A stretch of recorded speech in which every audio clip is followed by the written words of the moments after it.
नैना की जुबान पर जो बात आते आते रह गई थी, वो उसकी लाइफ में कितना बड़ा हंगामा क्रिएट कर सकती थी, इस बात को केवल नैना ही जानती थी। जुबान से फिसली बात की तरह ही कॉफी का मग भी उसके हाथ से लगभग स्लिप होने ही वाला था, लेकिन सही वक्त पर नैना ने दोनों को संभाल लिया। लेकिन आखिर कौन था जिसके थॉट्स नैना को इतना डरा रहे थे? इस सवाल का जवाब नैना और स्वीटी के कॉन्वर्सेशन में सामने आ ही गया। हेलो हेलो नैना दी, मैं स्वीटी बोल रही हूँ। अब तू भी मुझे इंट्रोडक्शन देगी क्या? इतने बुरे दिन नहीं आए मेरे। अरे नहीं दी, वो मुझे लगा क्या पता आप इतनी हॉट एंड हैपनिंग लाइफ में आप हमें भूल जाओ तो। स्वीटी बकवास मत कर, बोल जो बोलना है। अरे आप मेरठ आ रही है ना, मामी जी बोल रही थी तो मैं ना एक हफ्ते के लिए दिल्ली जा रही हूँ। मेरे आने तक वापस मत जाइएगा, दोनों साथ में लहंगा खरीदेंगे, मैचिंग सा कुछ। जीजा जी की इकलौती साली हूँ, इतना तो बनता है मेरा। तुझे लहंगे की पड़ी है?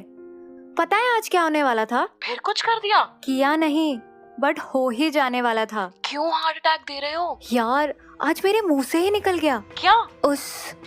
उसके बारे में। यार उसका नाम मेरे मुंह से निकलते निकलते रह गया। किसकी बात कर रहे हो? अरे वही जिसकी शक्ल से चिढ़ है मुझे। कपिल? यस। बाय गॉड नैना दी, ऐसा गजब नहीं होना चाहिए। जीजू को पता चला क्या? नाम लिया थोड़ी ना कि पता चलता। और मान ले कभी फ्यूचर में पता भी चल गया तो क्या? मेरी कोई गलती नहीं है। अब ट्रस्ट करना गलती तो नहीं है ना? ऐसा करने का सोचेगा भी मत। आपसे छोटी हूँ लेकिन एक बात बता रही हूँ, सारे आदमी एक जैसे ही होते हैं। जीजू कोई अलग थोड़ी होंगे, बर्दाश्त नहीं कर पाएंगे और जिंदगी खराब हो जाएगी। ओए ड्रामा कंपनी, तो चुप कर। मरते हुए को ना और ना मार, समझी? फोन रख। ठीक है, मगर मेरी बात भूलना मत। और हाँ, मेरठ पहुंचकर मेरी वेट कर लेना। चल तब की तब देखेंगे। Bye, good night. एक के बाद एक इतने धमाके नैना ऑलरेडी अपनी लाइफ में कर चुकी थी कि उन सब को कॉम्पनसेट करने के लिए ना चाहते हुए भी उसे अपने पेरेंट्स की सारी बातें माननी पड़ रही थी। मेरठ जाना भी नैना की कुछ ऐसी ही मजबूरी थी।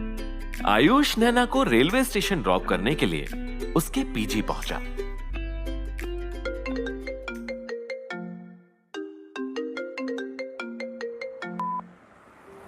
हाँ आयुष। मैं नीचे हूँ। नीचे? मतलब? तुम्हारे पीजी के नीचे नैना। तुम कैब बुक मत करो, मैं छोड़ने चल रहा हूँ। अरे अच्छा, आ रही हूँ, बस 2 मिनट।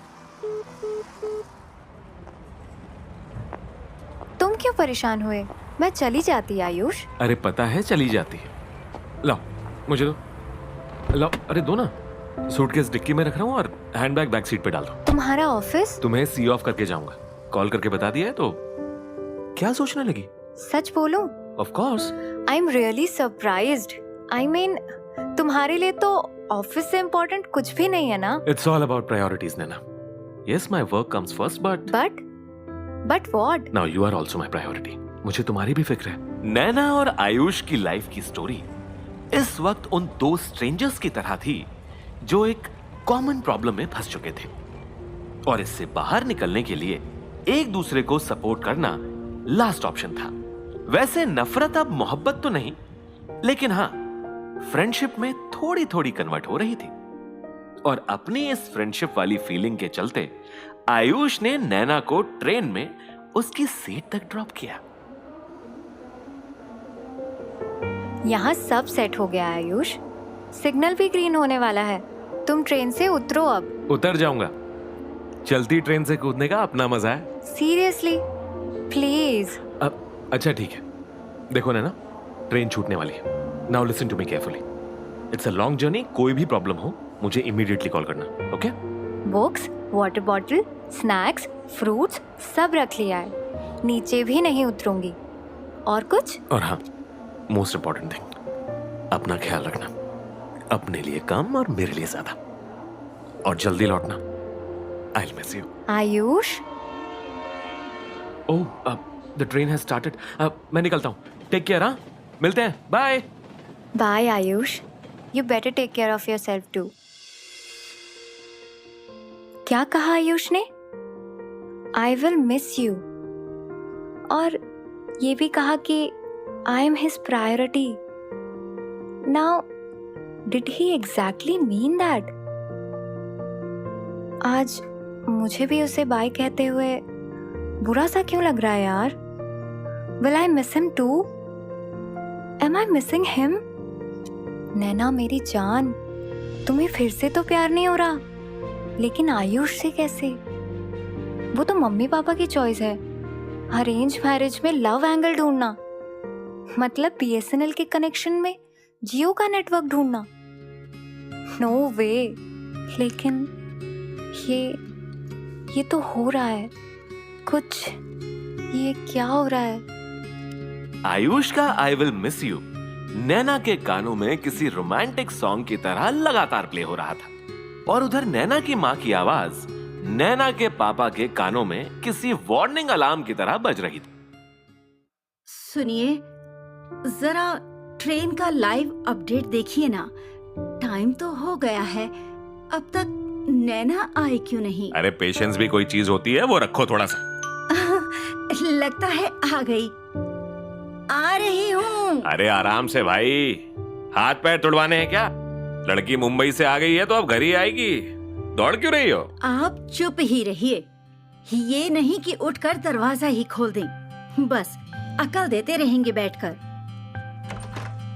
इतनी देर कैसे लग गई? कब से इंतजार कर रहे थे हम। मम्मी, अंदर आ जाऊं या गेट पर ही तुमको देर से आने का रीजन बताऊं? मैसेज किया तो था, ट्रेन 2 घंटे लेट है। अरे वही तो, अभी तक मेरे पीछे पड़ी थी। अरे उसको पहले सांस तो लेने दे, आते ही शुरू होना जरूरी है क्या? बेकार की बात मत कीजिए। पता है कितने काम करने हैं, कितनी शॉपिंग करनी है। तो कर लेंगे ना मम्मी, आ तो गई हूँ। बस एक फेवर करना, जो करना हो एक ही बार में कर लेना, बार बार नहीं आऊंगी। हाँ हाँ पता है मुझे, इतने एहसान जता कर आई हो, इसीलिए टाइम वेस्ट नहीं करेंगे। जल्दी से फ्रेश होकर खाना वाना खाओ, फिर निकलते हैं मार्केट। ओके ठीक है यार। मुंबई की हॉट एंड हैपनिंग लाइफ में रहने के बाद मेरठ की साड़ी की दुकानें नैना को अच्छा खासा इरिटेट कर रही थी। शॉप वाला अपने खास अंदाज में साड़ियों पे साड़ियां निकाले जा रहा था, और नैना अपनी माँ के ऊपर फ्रस्ट्रेशन निकाल रही थी। मम्मी कहाँ फंसा रही हो यार? मैं क्या पसंद करूंगी इसमें? कलर, डिजाइन, पैटर्न, कपड़ा सब। बाद में मुझे तुम्हारी किचकिच नहीं सुनी है। ये क्या बात हुई? अपनी सास के लिए भी देख लेना। ऐसे कैसे देख रही हो? साड़ी खोलकर पल्लू कंधे पर डालकर देखो। इसलिए नहीं आना था मुझे, सबके सामने मॉडलिंग करवाने लगती हो। हाँ नहीं तो। अनीता जी और नैना का ये वॉर कभी खत्म नहीं होता। अगर वो एक खास आवाज उस वक्त एक साथ किसी पटाखे की तरह उनके कानों में ना पड़ती। नमस्ते आंटी जी। हेलो नैना। नमस्ते। तुम? अरे पहचान लिया ना? क्या कपिल, नैना का दोस्त। हम दोनों कॉलेज में साथ थे ना? हाँ ठीक है, पता है। और नैना कैसी हो तुम? क्या चल रहा है? सुना तुम शहर छोड़कर बॉम्बे चली गई। मेरठ कब आई? भाई साहब, ये साड़ियाँ अलग रख लीजिए, हम मार्केट में कुछ सामान खरीद कर आते हैं। चलो नैना। क्या हुआ आंटी जी? हाँ नैना, तुम समझाओ आंटी को। ये तो अभी तक मुझसे गुस्सा चल रही है। प्लीज यहाँ से जाओ, मुझे तुमसे कोई बात नहीं करनी है। हेलो, तुम भी गुस्सा हो? भाई हम तो तुम्हारे फ्रेंड हैं, थे और रहेंगे। अब बताओ, और कब तक हो इधर? अब बताओ, एक दिन मिलते हैं। कब तक हो इधर? पुरानी यादें ताजा करते हैं। एक दिन मिलते हैं। क्या कहती हो? ताजा करते हैं। तुम्हें मेरी लैंग्वेज समझ नहीं आ रही है क्या? तुम्हारी मेरी दोस्ती या जो भी था कब का खत्म हो चुका है, समझे? चलो मम्मी। शादी तय हो गई तुम्हारी? पता चला? लड़के बता रहे थे। पता चला? अच्छा है, मूव ऑन कर गई तुम। बता रहे थे। अच्छा है, लेकिन बात भी ना करो। ये तो अच्छा नहीं है ना? बात भी ना करो, ये तो अच्छा नहीं है ना? ऑटो रिक्शा, रुको। नैना जल्दी आओ, इसके मुंह लगने की जरूरत नहीं है। Mummy 1 minute. पगलाओ मत, फटाफट ऑटो में बैठो। अरे अरे मम्मी, फटाफट चलो भैया, शास्त्री नगर। आंखों में दुनिया भर का कमीनापन और फेस पे एकदम बेशर्मी वाली हंसी, ये कपिल का अंदाज भी था और उसकी पर्सनालिटी भी। लेकिन नैना ने मेरठ आने से पहले ये नहीं सोचा था कि उसका कांड इतनी जल्दी उससे मुलाकात करेगा। नैना और अनीता जी शॉपिंग बीच में ही छोड़कर घर पहुंचे। इसीलिए तुम्हारी शादी बंबई में तय करनी पड़ी। यहाँ मेरठ में तुम जो कर बैठी हो ना, वो किसी से छिपाना भी मुश्किल है, समझी? आज वो मार्केट में मिल गया है, कल घर पहुंच गया तो क्या होगा? इसलिए मैं यहाँ नहीं आना चाहती थी, लेकिन तुमको तो सब यहाँ से ही करना था। पूरे मार्केट में शादी की ब्रेकिंग न्यूज चला रखी है, पोस्टर भी लगवा देती। अच्छा, तो सब मेरी गलती है? नहीं, मेरी है, लेकिन उसके लिए पहले ही बहुत सुन चुकी हूँ मम्मी, और अब नहीं सुनना मुझे। वैसे भी मैं संडे को वापस जा रही हूँ। संडे तो परसों ही है, और यहाँ की तैयारी? वो सब आप लोग कीजिए, और समझ में ना आए तो मुंबई आ जाइएगा। और ऐसा कुछ भी नहीं है जो वहाँ नहीं मिलता, लेकिन अब मुझे मेरठ नहीं रहना। हेलो। हाय, तुम्हारे इस हेलो में तो आज भी वही कशिश है। कपिल, वो फोन क्यों कर रहा है? मम्मी 1 मिनट, मना किया था ना कि कोई बात नहीं करनी है। मना करने से मन थोड़ी ही मानता है। इतने साल बाद तुमको देखकर हमारा मन भी तो कुछ कहता होगा कि नहीं? देख लो, पुराना नंबर तुमने ब्लॉक कर दिया है तो दूसरे के फोन से कर रहे हैं। चाहते क्या हो?